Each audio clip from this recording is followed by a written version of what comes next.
want to say this before I get too much further in the show. I personally believe that we need more masculinity in this world, in our hometowns, in our families, in the unit of our friends. And that's why this interview is important to me and what you've put in these books, because there's not enough of that. So I'm sorry I cut off the question, but I did want to say that about my own personal opinion. No worries. I mean, I forgot the question now because I was listening to you. Yeah, I'll restate it. What kind of flashback did you get when you launched this book? Because everybody wants an even playing field, right? Masculinity's out the door for most people, and it's a taboo topic now. Yeah, well, I mean, obviously because of who I am, it's not like I'm going to get featured in like a major magazine, because that we know what the agenda of those things is, and it's really sad. Yeah. Because even when I was growing up, you'd pick up a magazine like GQ or something like that, and it was for men to learn how to wear suits to go work on Wall Street. It was still for men, and it was still about masculinity.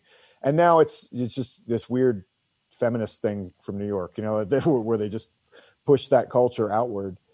And it doesn't really respond to, it doesn't really connect with most men because their values are different. And I feel like I've been a little bit smart with the way I've handled it. So I haven't gotten a lot of terrible backlash. I'm sure I'm on some lists, but, I'm definitely on some hate lists, but I find if you start going after feminists, you become a direct target for them. Sure. And also I don't do Twitter, and that saved me a lot of bullshit. But if you go after feminists, if you start to argue with them, then you become, an adversary. Mm-hmm. And I'm not going to have that discussion with them because they're not even on my team. Yeah. They're doing something that I'm just totally against. And so I'm going to talk about it to the men who need to hear the message. Because, a feminist living in New York City is not going to change their mind, to come over to and it's not going to help them. It's not going to advance their career. It's not going to do anything for them. But it's been really cool that men have just read my work and then really bought extra copies and passed it around. Mm-hmm. Like, hey, buddy, you need to read this. Hey, buddy, you need to read this. I heard a story one day. Someone emailed me that a sheriff, it was like a vet who had gotten, he had done something, a misdemeanor or something or whatever, and was in jail for the day, or something like that. And I think a sheriff handed him the copy of The Way of Men. So stuff like that happens all over the world, which has been really cool. There's actually a program. I should remember the name of it. I think it's Apogee, but it's something that started by Tim Kennedy and Matt Boudreau. They're educators. Obviously we know who Tim is, and then there's Matt Boudreau is an educator and a speaker, and they've started a program for young men that young men can join. And actually, The Way of Men is part of that curriculum, which is pretty cool. Yeah, I'm pretty excited about that. That's It's along with a lot of books that maybe a lot of your readers have probably read. I think some David Goggins is on there and so forth. But so I've managed to reach the right guys without just becoming a media figure. Because I could have done that. It's like I could make some calls and get on a talk show probably to get lambasted for a half an hour. Yeah, sure. And then, and then have people talk over me, what does that even do? Right. I mean, it's good that there's some guys out here who are doing that, but that's not the work I want. That sounds like a terrible job. I actually had an offer to speak at Georgetown at one point, and I was like, no. I mean, that's very prestigious. Thank you. But no, that sounds like a terrible idea. Yeah. I don't need to stand in a room full of people screaming at me for an hour. Yeah. I mean, it's great that guys like Jordan Peterson go and do that. And that's their job. I mean, they're teachers, they work in colleges and so forth. So it's good for that, but it doesn't really serve my purposes, I don't think.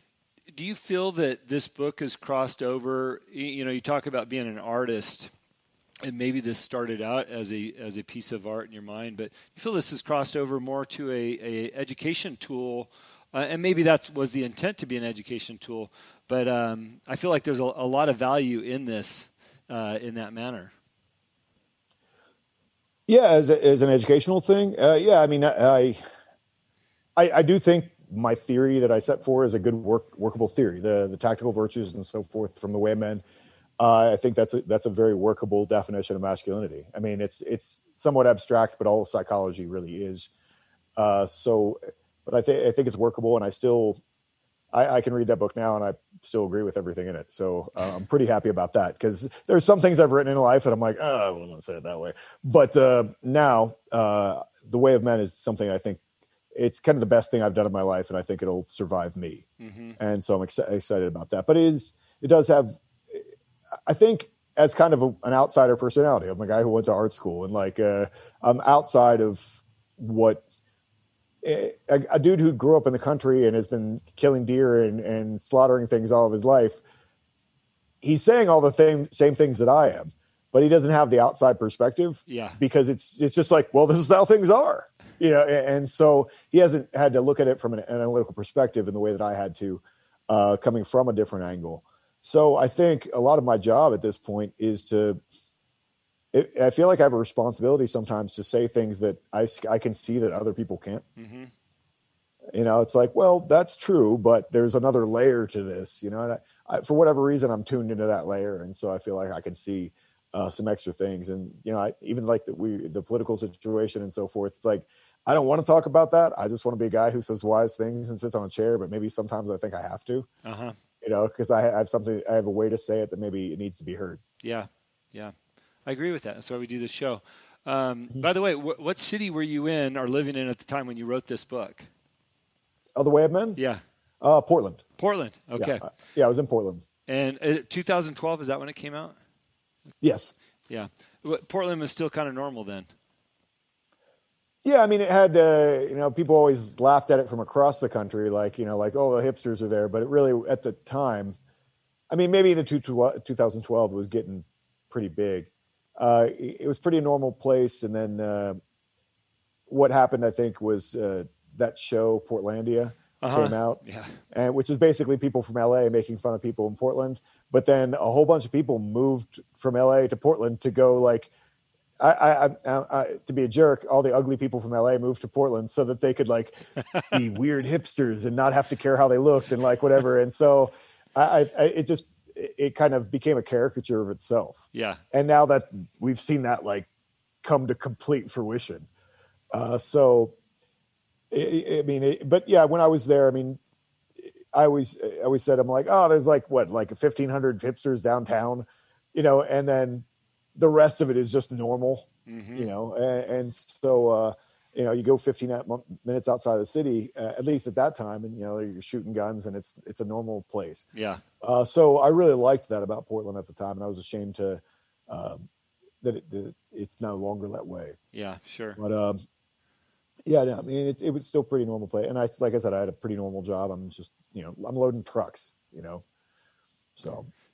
Talk to me about, the masculinity that you see in society right now as it relates to, your definition in the book and your concerns and some of the things that are good that you see these days. Well, obviously we talked a little bit about victimhood earlier, and that's a huge problem with masculinity because it's so easy to be the victim. And I think that's a lot of men take that road. They take in some way or the other, they take the road to be a victim. And sometimes they really are out to get you, like sometimes, like you did have a bad go, but at the same time, you have to find a way to turn that around. And that's something that I want to say. I think, I have an essay brewing in my head, like I said, about what's going on in the world right now. And I think a lot of people are waiting for someone else to fix the world for them. Mm-hmm. And, like it's like, or they plug into this idea of, like kind of cyclical history and like, we're just in a bad turn right now and it's going to be terrible and whatever. And I'm like, well, it was obviously bad enough during the American Revolution for them to fight it.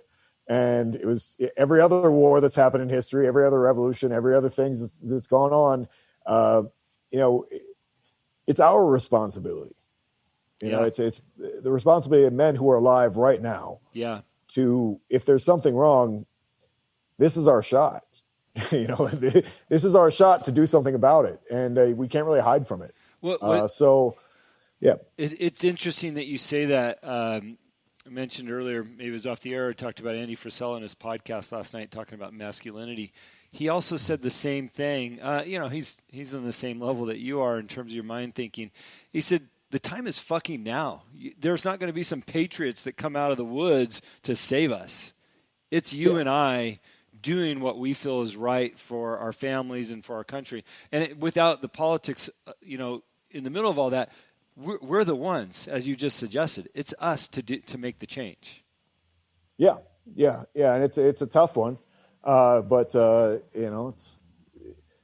I mean, I do still hope there are patriots in the woods that come out. But, a little extra reinforcement. We do have 20 years of veterans who are like slowly getting angrier. I do feel like that's an actual threat. But because I went to art school, I can fire 9mm okay. But I'm not going to lead the war, or whatever needs to happen. Right. So I'm better at doing what I'm doing right now. So same thing. If I can encourage people to, okay, it is time. The people who have those skills or people who can do something. I was down. I mean, in Oregon, I had been very anti-political for many years. Just I was of the same mind that a lot of people were in, like it's all ruined. You can't do anything. And, with what went on this past year, before I decided to leave Oregon, I was like, well, what can I do? When businesses are being closed and all this stuff is going, it's like, well, what can I do? And I went down and volunteered on the Recall the Governor campaign. I sat there and collected signatures. I'm like, I don't know what to do, but I'm going to do something. Yeah, sure.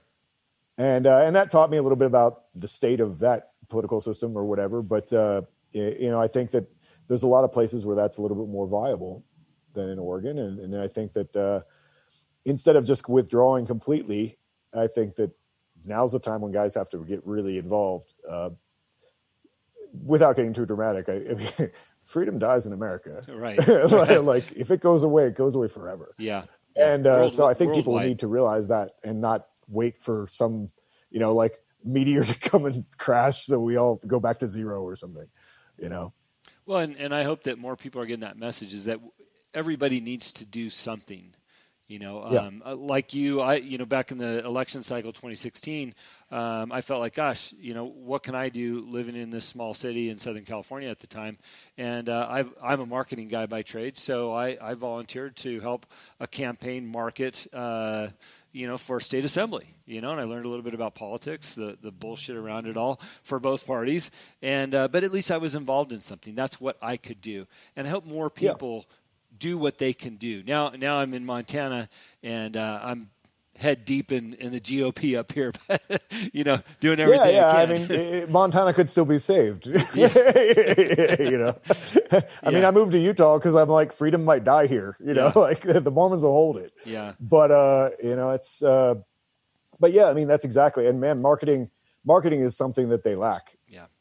In a big way. Yeah. And that's what I found out in Oregon. I mean, when your main campaign to get rid of the governor is their slogan is "Flush down Kate Brown," or like, are you talking to like 10-year-olds? Like, what are you doing? So someone needs to throw a budget at this and make this. I was like, I can't believe that there aren't 300,000 Chads, like just regular dudes who are like, I just want to be able to get laid and go to the gym. Yeah. Right?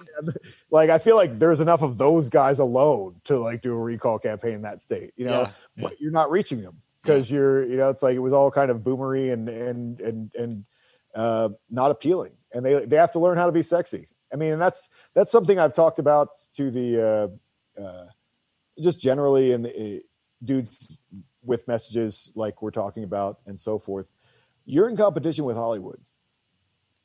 That's real.